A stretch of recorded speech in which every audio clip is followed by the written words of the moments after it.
back in this round. We're talking to the vice presidential candidates. We've got a couple questions for each of them.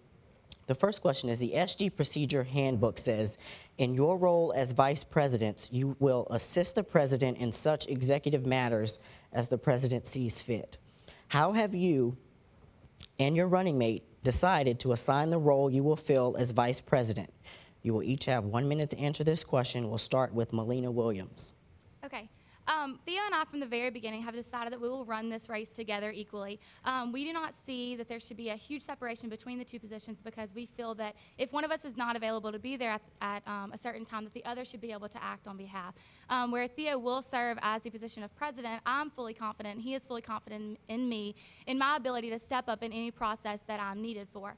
So we have shared a lot of the similar ideas together. We've gone out into the student body equally, and we're excited to share the role and support each other in whatever ways needed.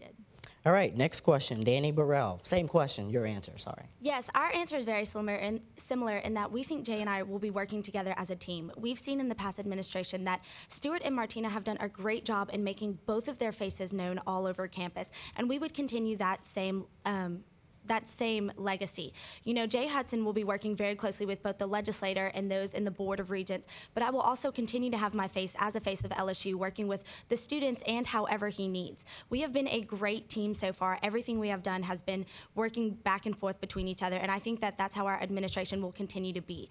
We think that we need both of our ideas in all of our issues because, again, he has a great student government background, and I have student organization leadership. So between the two of us, we think that we're better able to come up with ideas and better tackle issues.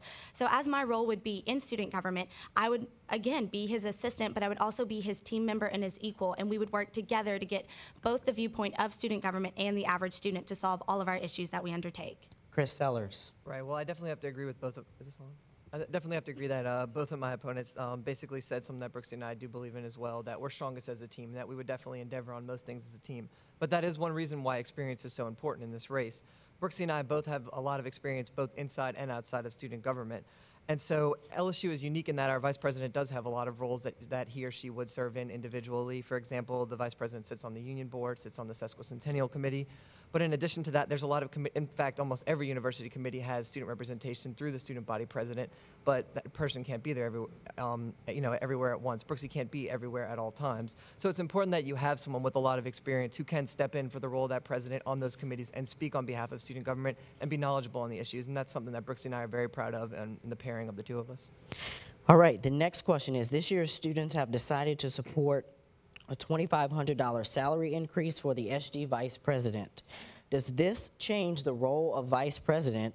You'll each get 45 seconds to answer this question, and we'll start this time with Danny Burrell. When you say change the role, I guess it depends on who you're measuring the vice president role off of.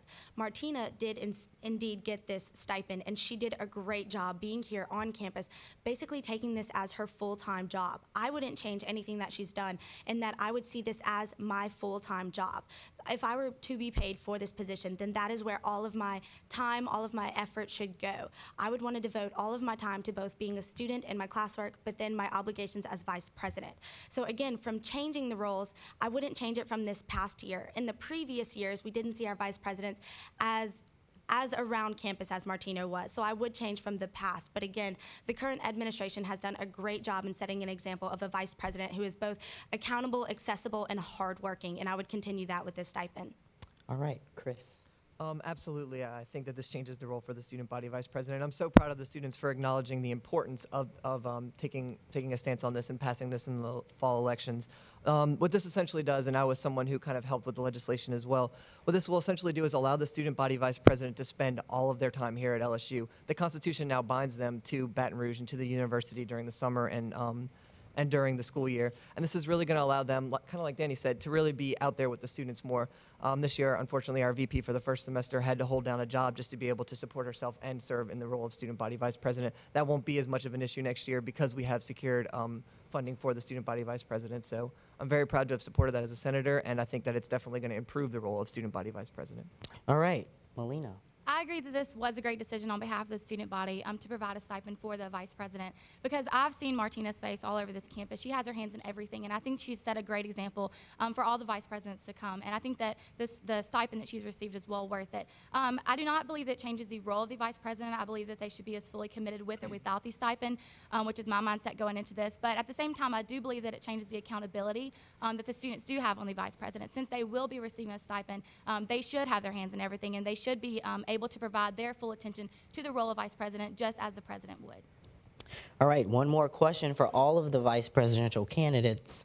How do you see your running mates' involvement in the Council of Student Body Presidents, and what importance do you see in the relationship of the Council of Student Body Presidents and LSU?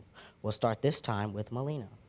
I believe the involvement of the Council Student Body Presidents is extremely important, because they are representatives of every facet on campus, of every interest represented by the students' majors. And so I'm really excited about the people that we have on our ticket running in these positions, and about the great ideas that they've already brought forth on their push cards with initiatives. All right, Chris Sellers. Unfortunately, I think Melina missed the mark a little bit on that. The Council of Student Body Presidents has nothing to do with our college council presidents, the community of all the student body presidents of other universities across the state. And so that's why I'm so proud of Brooksy and I's community outreach initiative.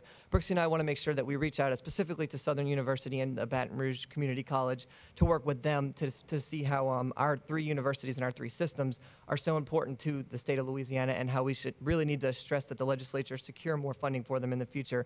In addition, we want to reach out to other universities. The fourth one would be the UL system. We want to make sure that everyone really is involved in the decision-making process. And so Brooksy and I see that as a vital aspect of our presidential and vice presidential candidacy. Danny? Again, the budget cuts are a recurring theme, and I think that also applies to this as well. One of Jay Hudson's saddest moments was when he did testify in the legislature. He was one of 2 students in the entire state of Louisiana that was there.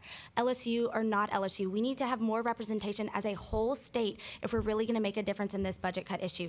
I think he's done a phenomenal job already reaching out to other organizations. I know that this isn't specific to this, but again, he spent a lot of time listening to ideas from the other SEC student governments. So I think he would use this Council of Presidents to really reach out and to form a better bond with all of our schools. And one of our initiatives actually deals with this particularly, which is increased communication with other Louisiana colleges and universities. Again, we think that is a necessity if we are going to truly combat the budget cuts that we're going to face in the future. All right.